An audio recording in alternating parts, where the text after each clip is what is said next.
Who was Moses? Moses is a central figure in the Bible, known as the great leader, prophet, and lawgiver of the Israelites. Born in Egypt during a time of oppression, he was saved as an infant and raised in Pharaoh's palace.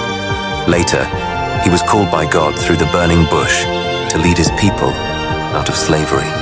Through God's power, Moses performed miracles, parted the Red Sea, and delivered the 10 Commandments at Mount Sinai, shaping the foundation of faith and law for generations to come. Stay tuned as we delve deeper into the incredible story of Moses. The birth and early life of Moses. Moses was born during a time when Pharaoh ordered all male Hebrew infants to be killed to control the growing Israelite population. Moses' mother Jochebed hid him for 3 months, but when she could no longer keep him safe, she placed him in a basket coated with tar and pitch and set it afloat on the Nile River. With his sister Miriam watching from a distance, the basket carried Moses toward his extraordinary destiny. This act of love, courage, and faith set into motion an incredible chain of events that would forever change the destiny of the Israelites. Pharaoh's daughter, while bathing in the Nile, she discovered baby Moses, cradled within the woven vessel. Overcome with compassion for the crying child, she resolved to adopt him as her own, despite recognizing that he was one of the Hebrew children. Meanwhile, Moses' sister, Miriam, who had been quietly watching from a distance, approached Pharaoh's daughter with a clever suggestion. She offered to find a nurse for the baby, ensuring that Jochebed, his biological mother, was brought to care for him. This arrangement allowed Moses to be nurtured in the safety of his own family during his early years. Later, he was taken to Pharaoh's palace, where he was raised as a prince of Egypt, learning the ways of the royal court, while unknowingly being prepared for the monumental role he would play in the deliverance of his people. One day, as a young man, Moses ventured out to see the labor of the Hebrew slaves. His heart burned with anger when he saw an Egyptian taskmaster brutally beating a Hebrew slave. In a moment of passion and justice, Moses struck the Egyptian, killing him. Realizing the gravity of his actions, he buried the man's body in the sand, hoping the incident would go unnoticed. However, word of the killing spread quickly. Pharaoh, upon learning of Moses' actions, sought to have him executed. Fearing for his life, Moses fled Egypt, leaving behind the palace, his title, and the privilege of royalty. He journeyed into the wilderness, where he began a new chapter, far from the grandeur of Pharaoh's court. After fleeing Egypt for defending a Hebrew slave, Moses wandered into the land of Midian and stopped at a well to rest. As he sat there, a group of young women arrived to water their flocks. They were the daughters of Jethro, the priest of Midian. Before they could finish their task, a band of shepherds approached and began harassing them, attempting to drive them away and take the water for their own flocks. Seeing the injustice, Moses stepped in to defend the women. With courage and strength, he confronted and drove off the shepherds, allowing the daughters of Jethro to safely water their sheep. Grateful for his bravery, the women returned home and told their father about the stranger who had come to their aid. Jethro, impressed by Moses, welcomed him into his home, where Moses grew close to Jethro's daughter Zipporah and married her. He settled into life as a shepherd, a quiet existence far removed from the splendor of Egypt, unknowingly preparing him for his greater purpose. One day, while tending the flock of his father-in-law Jethro on Mount Horeb, a place revered as the mountain of God, Moses came across an extraordinary sight, a bush that was engulfed in flames, but was not consumed by the fire. Drawn by this miraculous phenomenon, Moses approached, only to be stopped by the voice of God calling to him from within the bush. Moses, Moses, God said, commanding him to remove his sandals, for the ground he stood on was holy. In this divine encounter, God revealed his sacred name as I am who I am, Yahweh, signifying his eternal, self-existent nature. God declared that he had seen the suffering of his people in Egypt, heard their cries, and was ready to deliver them from their bondage. He chose Moses as his instrument to confront Pharaoh and to lead the Israelites out of slavery. Once Moses arrived in Egypt, he wasted no time. Standing boldly before Pharaoh, he declared, "The God of Israel says, 'Let my people go.'"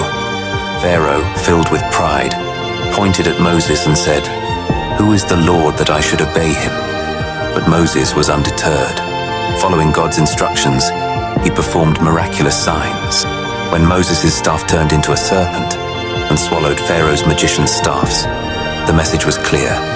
This was no ordinary confrontation, yet Pharaoh's heart remained as hard as stone. Moses returned to God and cried out, "Lord, why have you brought this trouble on your people? Ever since I went to Pharaoh in your name, things have only worsened, and still you have not delivered them." But the Lord responded with unshakable assurance, Now you will see what I will do to Pharaoh.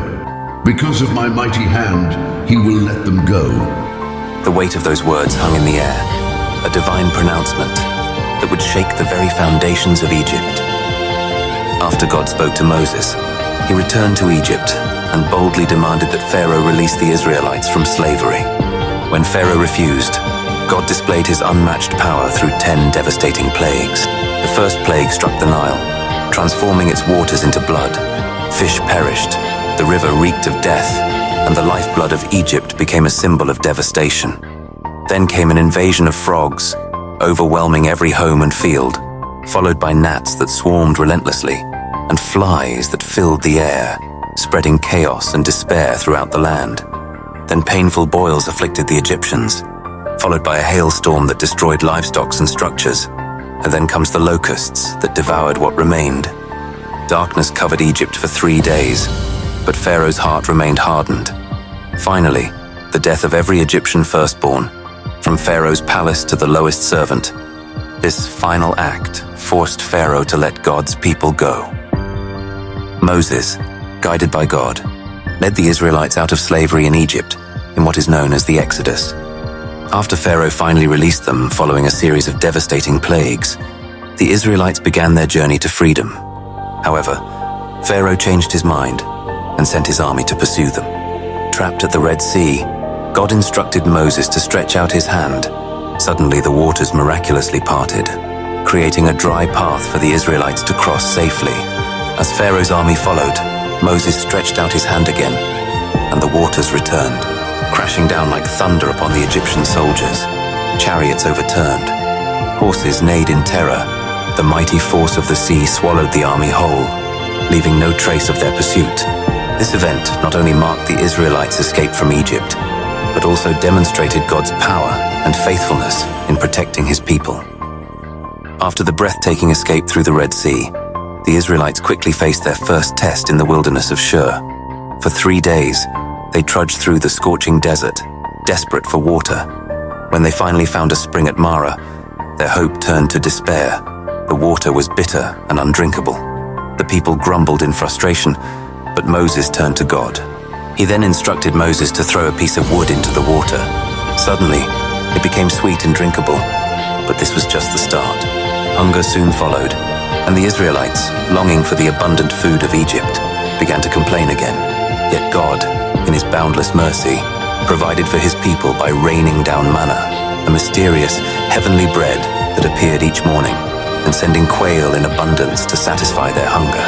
This daily miracle sustained them for the rest of their journey, a powerful reminder that God's provision was always within reach, even in the harshest of deserts. After many days of wandering through the vast wilderness, the Israelites finally arrived at the towering peak of Mount Sinai. The air was dry, and the sun burned high above. But as they set up camp at the base of the great mountain, a quiet anticipation settled over the people. They had seen many wonders. Waters turned sweet and drinkable, and the manna from heaven. Moses, their steadfast leader, stood before them, his face weathered by the journey, but his spirit unwavering. "Here we will wait," he declared. "The Lord has called us to this mountain." The people started murmuring among themselves, glancing up at the mist-covered summit, wondering what would come next.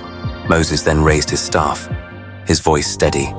"Have faith and be still. In time, he will reveal his will." The people fell silent, their eyes fixed on the towering peak. hearts heavy with anticipation and hope. The next morning, the earth trembled, and a thick cloud descended upon the mountain.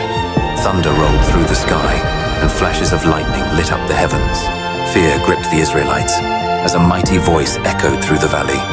They fell to their knees in awe as they realized they stood in the presence of the divine. Moses alone was called to ascend the mountain, climbing higher and higher into the cloud where God's presence rested. For 40 days and nights, he remained there, receiving the words that would forever shape their destiny, the 10 Commandments, laws of justice and righteousness to guide them in their journey ahead. When Moses descended from Mount Sinai, with the 2 stone tablets inscribed by the very finger of God, he returned to a scene of chaos and disobedience. During his 40-day absence on the mountain, the Israelites had grown impatient and feared Moses might not return. They constructed a golden calf from their jewelry and proclaimed it as the God who had brought them out of Egypt. They offered sacrifices to this idol and engaged in revelry, abandoning the covenant they had made with their true God. As Moses approached the camp, the sound of celebration reached his ears. He initially thought it was the noise of battle, but then Moses recognized it as the sound of singing and festivity. When he reached the camp and saw the golden calf and the people's idolatrous behavior, his righteous anger burned hot. He threw down the stone tablets, shattering them at the base of the mountain, a symbolic act representing the people's broken covenant with God. Moses then took the golden calf, burned it in the fire, ground it into powder, scattered it on the water, and made the Israelites drink it, demonstrating the futility and shame of their idolatry. He confronted and demanded an explanation for how such a grave sin had occurred. The people gave a weak defense, blaming each other and claiming the calf had miraculously emerged from the fire. Moses then stood at the camp's entrance and called for those who were on the Lord's side to join him. The Levites rallied to him, and Moses commanded them to carry out judgment against the unrepentant, resulting in the death of about 3,000 men that day. This decisive action reaffirmed the seriousness of their covenant with God and the need for holiness. After the Levites carried out Moses' command, he returned to Mount Sinai, staying there for 40 days and nights as God renewed his covenant. This time, Moses chiseled out new stone tablets, and God not only restored the commandments, but also gave instructions for worship and how Israel should live as his chosen people. When Moses came down, his face shone with God's glory, and the people were afraid to approach him. Moses gathered the Israelites and shared God's laws, marking a fresh start for Israel. Under Moses' leadership, they built the tabernacle, a sacred dwelling place for God's presence among them. Every Israelite contributed, some bringing gold, silver, and fine linen, while others worked with their hands to craft the Ark of the Covenant and the holy furnishings. When it was completed, God's presence filled the tabernacle in the form of a cloud by day and fire by night, guiding them on their journey. With the renewed covenant and the sacred tabernacle in place, the Israelites resumed their journey toward the Promised Land. Their path was not without challenges. The memory of the golden calf and the harsh lessons of rebellion lingered in their hearts. During this time, Moses remained the central mediator between God and the people, continually receiving guidance and laws that shaped the nation's identity. Yet, as the decades passed, the moment came for a leadership transition. His life's work set the stage for his successor, Joshua, who would eventually lead the Israelites across the Jordan River into Canaan. Moses then bid farewell to the Israelites, knowing he would not be permitted to enter the Promised Land. He then ascended Mount Nebo. While on the mountain, Moses was granted a final, bittersweet vision of the Promised Land. In that profound moment, Moses recognized that although he would not enter the Promised Land, God's presence would remain with him, a timeless companion that would guide him for all eternity. After Moses died on Mount Nebo, a mysterious battle took place, one unseen by human eyes. The devil, Satan himself, came to claim Moses' body, arguing that Moses had sinned and was unworthy of divine honor. But the archangel Michael stood in his way, sent by God to protect Moses. A cosmic struggle began, not with swords or physical combat, but with power and authority. The devil accused, reminding of Moses' past, his anger, his disobedience. But Michael did not engage in a debate. He simply declared, "The Lord my God rebukes you." With those words, the battle ended instantly. Satan had no claim over Moses. God had already made his judgment. Though Moses had died, his story was not over. God took his body, hidden from the world, beyond the reach of man and the grasp of darkness. His purpose had been fulfilled, his legacy secured, and his soul rested in the hands of the Almighty. What lay beyond was not for the world to know, but for God alone to ordain.